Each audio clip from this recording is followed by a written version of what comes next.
अस्सलामुअलैकुम। अब हमने जो है ना वो 2.5 स्टार्ट करना है न्यूमेरिकल, ठीक है। इसमें आप अगर स्टेटमेंट पढ़े तो उसने कहा हुआ है एक वेक्टर है बी, उसको ऐड करें वेक्टर ए में, ठीक है।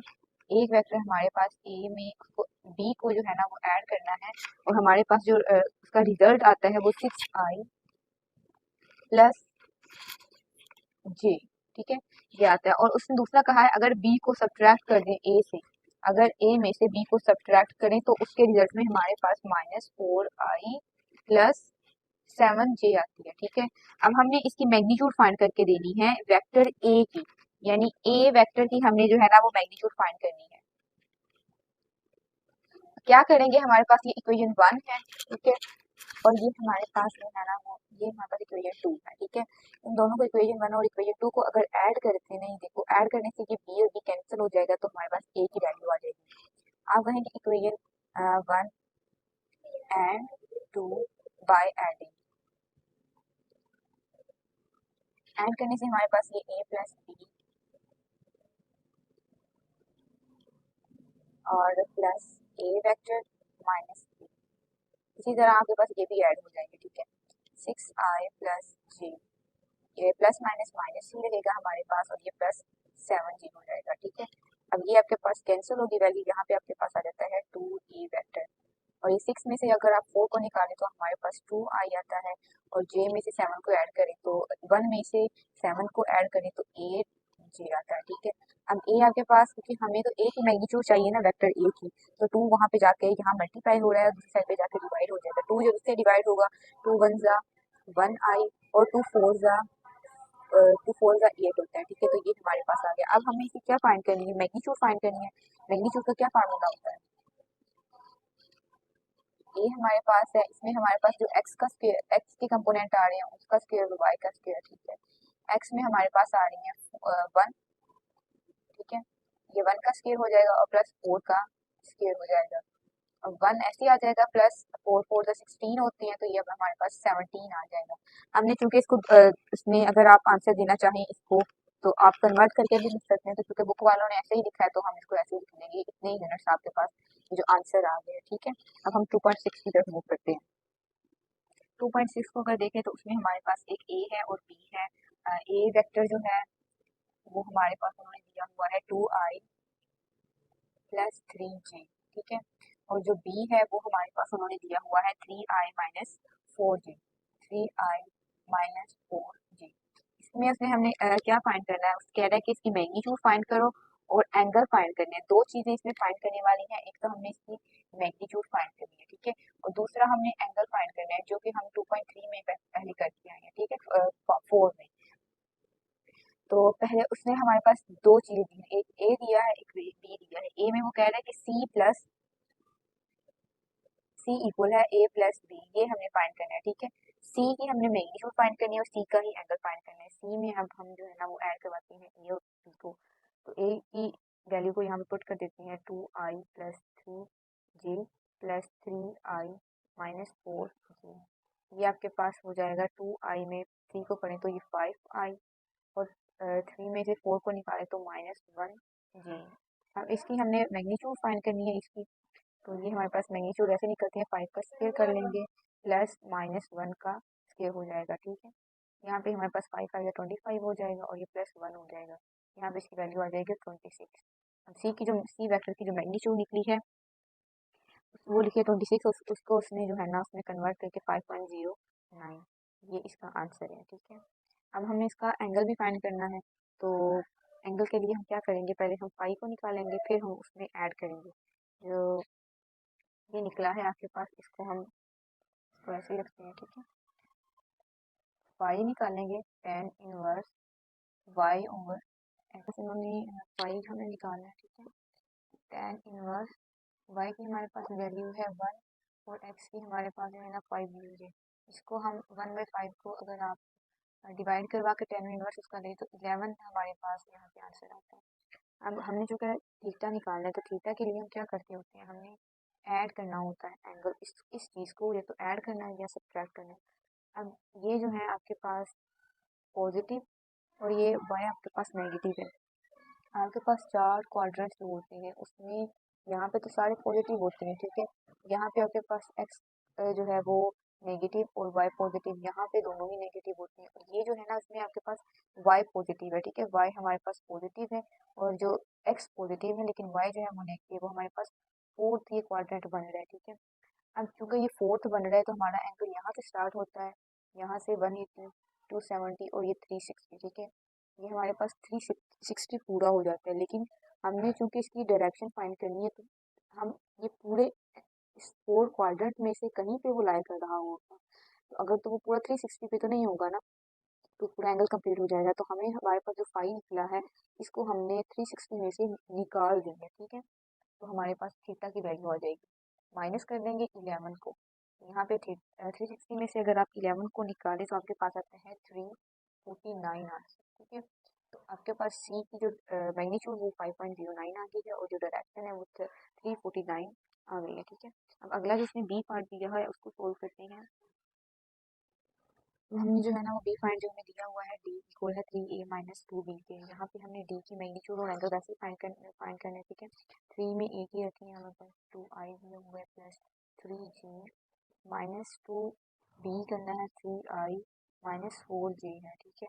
अब 3 टू हमारे पास 6i होता है plus 3 3 9j minus 2 3 6i minus minus plus हो जाएगा 4 टू 8j। यहाँ पे हमारे पास 6 में से 6 को निकालें तो ये हमारे पास क्या आ जाता है 0i। 9 में से 8 को अगर हम ऐड करवाते हैं तो हमारे पास आता है 17 जी, ठीक है।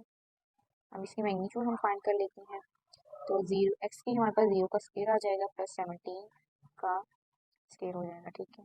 17 का अगर आप स्क्वायर करें तो हमारे पास जो है वो वैल्यू आती है इस तरह, अगर 17 का स्क्वायर है तो इस स्क्वायर रूट से कैंसिल हो जाएगा, हमारे पास 17 सिंपल जो है ना वो आंसर आ जाएगा। अब जो हमने निकालना है हमारा ये तो मैग्नीट्यूड आ गई है ना, अब हमें एंगल निकालना है, ठीक है। एंगल हमारा बहुत सिंपल है, डी देखो हमारे पास जीरो जो है ना, एक्स एक्सिस जो है वो जीरो है और हमारा जो एंगल वो सिर्फ वाई पे लाई कर रहा है, ठीक है। तो अगर तो हमारे पास एक्स कंपोनेंट जो होते हैं वो जीरो हो और सिर्फ वाई कंपोनेंट हो, इसका मतलब है कि वो हमारे पास एंगल जो है ना वो अलोंग वाई एक्सिस एक्ट कर रहा है, तो एंगल थीटा हमारे पास यहाँ पे आ जाएगा 90, ठीक है। यही इसका आंसर है। अब अगला सवाल जो हमने करना है वो उसने कहा है कि एंगल फाइंड करो बिटवीन टू वेक्टर्स, ठीक है।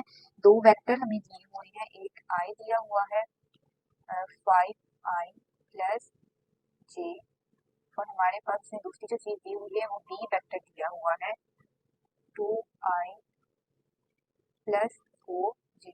उसने कहा है कि इन दोनों के दरमियान जो है ना हमने फाइंड करना है एंगल। तो हमारे पास क्या होता है, ए डॉट प्रोडक्ट जब हम करते हैं तो हमारे पास क्या आता है ए बी कॉस थीटा, ठीक है। ये हमारे पास मैग्नीट्यूड आती होती है। तो हम क्या करेंगे, पहले ए वेक्टर और बी वेक्टर का डॉट प्रोडक्ट करवा लेंगे, उसके बाद ए की मैग्नीट्यूड फाइंड करेंगे, बी की मैग्नीट्यूड फाइंड करेंगे और थीटा हमारे पास इस तरह आ जाएगा, थीटा ऐसे रहेगा, यहाँ पे जाकर ये हमारे पास कोस इनवर्स हो जाएगा ए बी, ये हमारे पास ए और बी की मैग्नीट्यूड आ जाएगी, ठीक है। इस तरह हम अपना जो है वो एंगल निकाल लेंगे। पहले हम फाइंड करते हैं ए और बी का डॉट प्रोडक्ट करवाते हैं, ए डॉट बी इन वेक्टर का, ठीक है। तो ये हमारे पास है 5i प्लस जे, इसका डॉट हमें करवाना है बी के साथ 2i प्लस 4j, ठीक है। तो डॉट में आपको पता है कि आई कंपोनेंट आई जो होता है ना वो आई के साथ एक्स कंपोनेंट के साथ होते हैं, ठीक है। और जे के जो मेंबर है वो जे के साथ ही हल होते हैं। एडिशन में भी यही रूल है, सब्ट्रैक्शन में भी यही रूल है और मल्टीप्लिकेशन में भी यही है, ठीक है। अब और 5 टू हमारे पास क्या हो जाएगा 10 हो जाएगा, और आई का अगर हम डॉट प्रोडक्ट आई के साथ करवाएं तो हमारे पास आंसर क्या आता है 1 आता है, ठीक है। तो इस वजह से ये आई डॉट आई आपके पास 1 हो जाएगा, प्लस 4 का 4 आई यहाँ पे 1 है तो 1 को 4 से मल्टीप्लाई किया तो हमारे पास 4 आ गया, तो ये हमारे पास 14 आ गया, ठीक है। ए और बी का डॉट प्रोडक्ट करवाया तो वो 14, यहाँ पे भी अगर आप जे के साथ डॉट प्रोडक्ट करवाएं तो हमारे पास आंसर जो होता है ना वो 1 आता है, ठीक है। अब हमारे पास हमने ए की मैग्नीट्यूड पहले फाइंड कर लेते हैं, ठीक है। उसके लिए हमारे पास एक दिया हुआ है ये 5 का स्क्वायर हो जाएगा प्लस 1 का स्क्वायर, ठीक है। 5 का स्क्वायर हमारे पास 25 हो जाएगा, ये 1 हो जाएगा, यहाँ पे हमारे पास आ जाता है 26। ठीक है, इसको उसने फर्दर सोल्व किया तो ये हमारे पास 5.09 आंसर आ गया। इसी तरह आप बी की मैग्नीट्यूड फाइंड करेंगे, उसके लिए भी हम क्या करेंगे, 2 का स्क्वायर हो जाएगा प्लस 4 का स्क्वायर, तो ये हमारे पास 2 का हमारे पास 4 हो जाएगा, 4 का 16 हो जाएगा। ठीक है, इसको ऐड करवाते हैं अगर हम, तो ये हमारे पास क्या होता है 20 आंसर आता है। ठीक है, और 20 को अगर उसने फर्दर सॉल्व किया हुआ है तो 4.47, यानी 20 का अगर आप स्क्वायर रूट फाइंड करेंगे, अब ए की मैग्नीट्यूड भी आ गई है, बी की मैग्नीट्यूड भी आ गई है। ठीक है, हमने अब जो है ना इन सारी वैल्यूज को उठा के इस इक्वेशन 1 में जो है ना वो पुट कर देंगे। ठीक है, इसको मैं इरेज कर देती हूँ सारे को। थीटा हमारे पास है cos inverse a dot b, हमारे पास क्या आया था 14। ठीक है, और ए की मैग्नीट्यूड हमारे पास आई थी 5.09 और बी की हमारे पास जो मैग्नीट्यूड आई थी वो 4.47 थी। ठीक है, अब थीटा को यहाँ पे अगर हम हल करवाए, इसका हम जो है ना इसको 14 को इस दोनों से मल्टीप्लाई करवा के जो हमारे पास आंसर आता है वो हमारे पास आता है 0.614। ठीक है, अब थीटा का यहाँ पे आप कोस का इनवर्स ले लें तो हमारे पास यहाँ पे 52 आंसर आता है। ठीक है, ये ये हमने जो गिवन जो डाटा था उससे उसको हमें हल करवा के तो ये हमारे पास थीटा की वैल्यू आ जाती है। कैलकुलेशन में मसला होना नहीं चाहिए क्योंकि सिंपल इसको मल्टीप्लाई किया है और उसके साथ डिवाइड करवा के ये जो है ना वो आंसर है। ठीक है, उसके बाद कॉलेज का इन्वर्स ले लेंगे तो ये आ जाएगा। अगर कैलकुलेशन में कोई मिस्टेक हुई तो आप जो है ना वो पूछ लीजिएगा। ठीक हो गया, अब अगला 2.8 की तरफ हम मूव करते हैं।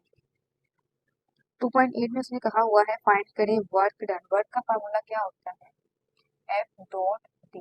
ठीक है, यहाँ पे हमारे पास उसने फोर्स दे दी है कि एक पॉइंट है, of application of the force F हमारे पास यहाँ पे उसने दी हुई है ये 3i प्लस 2g। ठीक है, और डिस्टेंस डी हमें निकालना है, उसके लिए उसने हमें डिस्टेंस नहीं दिया हुआ बल्कि 2 पॉइंट्स दे दिए हैं। कहते हैं कि एक स्ट्रेट लाइन मूव करती है पॉइंट ए से पॉइंट बी तक। ठीक है, पॉइंट ए हमें दिया हुआ है एक उसने पॉइंट में दिया है तो हम इसको जो है ना एक्स कंपोनेंट और वाई कंपोनेंट में डिसॉल्व कर देंगे। ठीक है, प्लस हमारे पास 2i आता है और यहाँ पे माइनस जी है। ठीक है, इसी तरह हमें बी उसने दिया हुआ है b.6i प्लस 4j दिया है। ठीक है, हमने यहाँ पे क्या निकालना है ए और बी, यहाँ से हमें डिस्टेंस निकालना है तो हम क्या करेंगे ए को बी में से माइनस करने से हम ए को माइनस करवाएंगे। ठीक है, बी हमारे पास है 6i प्लस 4j, माइनस करवा देंगे 2i और माइनस करवा रहे हैं तो माइनस माइनस यहाँ पे ये प्लस j हो जाएगा। ठीक है, 6 में से 2 को निकाले तो हमारे पास आता है 4 और ये हमारे पास 4 है, 4 को 1 में से ऐड करेंगे तो ये 5j हो जाएगा। ठीक है, तो d हमारे पास ये आ गया। अब हमने जो है वो w फाइंड करवाना है तो f का डॉट करवा देंगे d के साथ, w यहाँ पे रहेगा ऐसे, f हमारे पास है 3i प्लस 2j। ठीक है, और b के साथ करवा रहे हैं तो ये हमारे पास 4i प्लस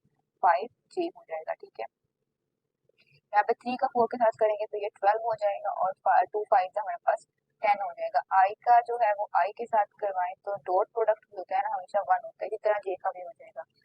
w में हमारे पास क्या है 10 को 12 से ऐड करवाएं तो 22 यूनिट्स हमारे पास जो है ना वो उसका वर्क आ जाता है। अब हम जो है ना नेक्स्ट करते हैं थ्योरम।